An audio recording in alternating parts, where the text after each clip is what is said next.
It began in the village of Erith, 2 valleys east of the old trade road, a place so small it wasn't marked on any modern map, the kind of place where winters were long, gods were many, and grain silos were prayed over more than churches. Erith was starving. The rivers had dried. The roots had rotted. The cattle miscarried calves with half-formed jaws. Even the insects left.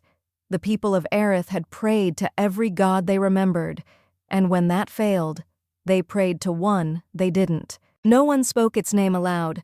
There were no hymns, no carved idols, just a single phrase older than ink: "If the body won't feed us, the soul will." They didn't know what it meant, but they said it anyway. One night an old man cut his palm and let the blood soak into the barley field. He died 2 days later, mouth black, eyes open. But the next morning, the stalks had grown. Word spread fast. Soon others followed. Blood into soil, flesh into root. Children fed scraps of fingernail, teeth, even bone into the ground, and the wheat came, thick, golden, thriving. Even in winter, they called it the blessed crop. They gave thanks, they feasted, and for a while, the village grew fat again. But the hunger never really left, not entirely. Some said they started to dream of it. A feast table in a hall made of rib bones, endless food, endless guests, all faceless. At the head of the table, a figure draped in cloth that writhed, not because of wind, but because something inside it was still moving. Its fingers were long and stained dark with sap or blood. Its voice was never heard, but its mouth always moved. The children who dreamt of it began to eat more, not just food, wood, leather, bark, worms, hair. One girl was caught biting the stone wall of her home until her teeth cracked. She smiled when they pulled her away. "He says the stone remembers the warmth of the sun," she whispered. They locked her in the grain house. The next morning, she was gone. Only ash remained, and the blessed crop was taller. A traveler passed through Erith not long after. A scribe named Telrin, gathering oral histories of forgotten places for the great archive. He found the villagers kind, quiet, overly generous. They insisted he stay for the Feast of Thanks. He declined, but they begged, and he relented. They led him to a long table in the village square, piled high with food far too rich for the season. Roasted fowl, fresh bread, braised roots, even fruit from orchards that no longer existed, and everyone watched him, not with joy, with hunger, not for the food, for him. He ate out of politeness, then faster against his will. His hands moved on their own, his mouth filled too fast to breathe. He ate until he wept, he ate until he bled, he ate until he screamed. Then he stopped. The next morning the villagers found him curled beneath the table, clutching a kernel of black corn. His journal lay open beside him. The final entry read, "He doesn't feed to fill us, he feeds to hollow us out." Telrin fled. Made it as far as the next village, raving and wild. He died in a healer's barn, surrounded by strangers, and before his last breath, he whispered, "Don't thank the god, don't remember the feast. Let yourself starve before you say his name." No one understood, but they remembered. 2 months later, the famine reached that village too, and someone, desperate, buried their teeth in the soil and begged for harvest. That night, they dreamed of a feast, and a table, and a god with a mouth that never stopped moving. The famine did not end. It only changed names. 3 villages vanished in less than a season, not burned, not buried, gone. No signs of struggle, no signs of war, just empty streets and overgrown fields, and in the center of each, a table, long, blackened, covered in offerings of food that never rotted, and at the end of each table, carved into the wood, the same phrase, "If the body won't feed us, the soul will." The scribes of the archive tried to suppress it. They burned the journals, they silenced the witnesses, they banned all mention of the feast god from official records, but rumors spread faster than fire, and dreams do not obey censors. In the city of Volmir, thousands of miles away, people began waking with soil under their fingernails. Some found kernels of black corn tucked into their bedsheets. One woman opened her mouth to scream and found a root growing from her throat. She didn't die. She whispered in her sleep for 3 days, and every word was a new recipe. Kasari heard the whispers. She had returned from the ash god's war half-broken, her blade dulled and her soul fraying. But she recognized the signs. This was not famine. This was a feeding, and something old was waking behind it. She went to the dead library beneath Erith, a forbidden vault sealed since the age of Bone Kings.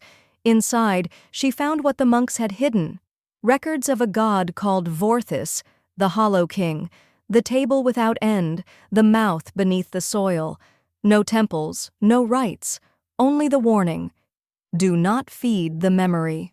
Kasari burned the records, then left for Erith, but Erith was no longer a village. It was a garden of bone. Every building was gone, replaced by twisted rows of human skeletons bent backward into arches, forming a spiral toward the center.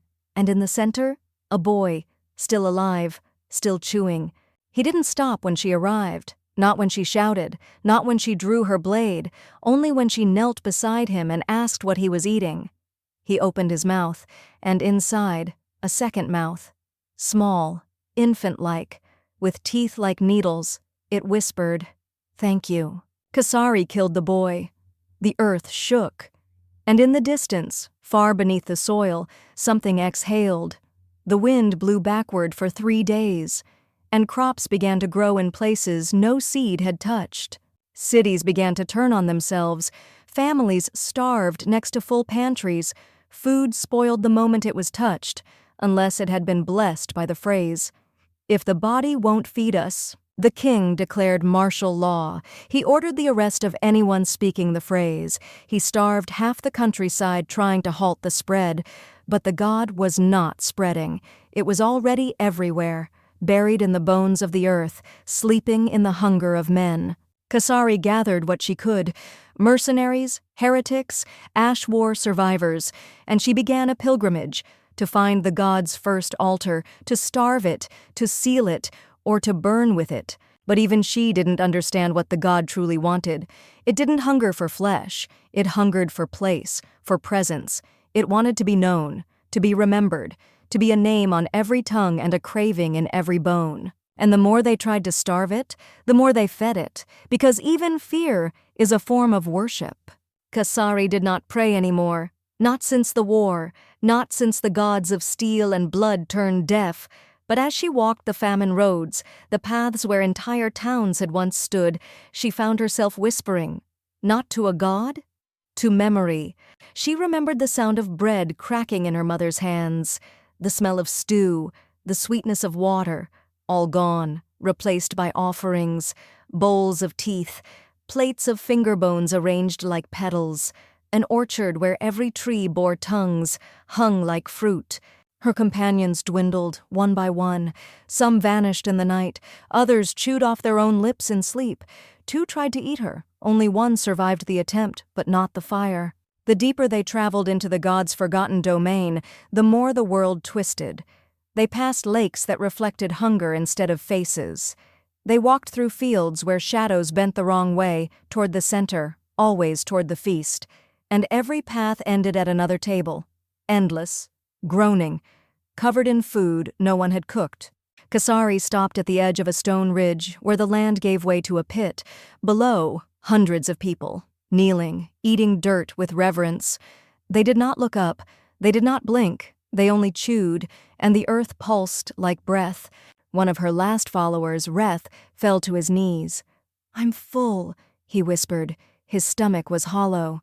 When she reached for him, his skin flaked away. Underneath, roots. He smiled and bloomed. She killed what was left of him. No blood came out, only seeds, black, wet, writhing. She crushed them beneath her heel and walked on. She dreamed that night of a god in a kitchen, wearing an apron stitched from names. It hummed as it chopped something unseen, humming a lullaby that tasted like broth and childhood. When she woke, her lips were burned. She had tried to eat her own dream. At last, she reached the first altar. Not a shrine, a mouth. carved into the cliffside, large enough to swallow a cathedral, teeth like stalactites, lips of petrified bark, and inside, a table set for one. The god was not there, not yet, but she felt it, breathing through the land, a slow, rhythmic emptiness. She stepped inside, and the mouth closed behind her. She wandered the throat. Not metaphorically. There were rib bones carved with scripture, tongues nailed to the walls, a floor of enamel, and always, the smell, cooked memory. In the center she found it, not the god, its priest, a child, starved to bone, eyes blind. He held a quill made from his own spine, and wrote in a book stitched from skin. Every word he wrote came true, and the words were, "She has arrived." She demanded to know what it wanted. The child looked up and opened his mouth. Inside, parchment.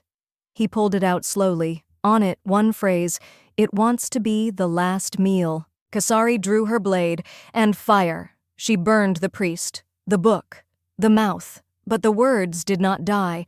They etched themselves onto her skin, and she felt hunger, deeper than death. She screamed, but the echo didn't return. Instead it answered, "Thank you." Kasari fell through the mouth of the god, not down, inward. There were no walls, no ground, only teeth, floating, turning, grinding against stars that had no names, and between them, tables, endless, each set for one, each occupied, each eating. They were not people anymore, not gods, not beasts, just mouths. Some wept as they chewed, others laughed. A few tried to scream, but their jaws no longer obeyed. They fed and fed and fed, and the god grew vast around them. It was not a being, it was a pattern, an idea too long remembered, a hunger preserved in myth, spread like salt in soil, buried in nursery rhymes and bedtime threats. And now? It had enough prayers. Kasari clung to herself, to pain, to memories, to the sound of steel drawn against flesh. It wasn't enough. The moment she forgot her mother's name, her feet left the floor. The moment she forgot the war, she started to chew. But the fire inside her, the one that had burned gods, still lived. She bit her own tongue, bled truth into the void, and for a moment, the chewing stopped. Every mouth turned to her. The god paused. "You want to be remembered?" she shouted. "Then take my name. I give it freely. I give you all of me." The feast groaned. Maws snapped open, and the god descended, not a shape, but an absence, a weight. It fell upon her like forgetting. But she had lied. She had no name left to give. She had burned it in the ash war. Her soul was a graveyard. Her memories salted. The god bit down and choked. It screamed without sound. It convulsed. The mouths around her howled in empty mimicry, and cracks split the feast. Reality blinked, once, twice, then shattered. She fell again, this time through ash, through echoes, through absence, and awoke.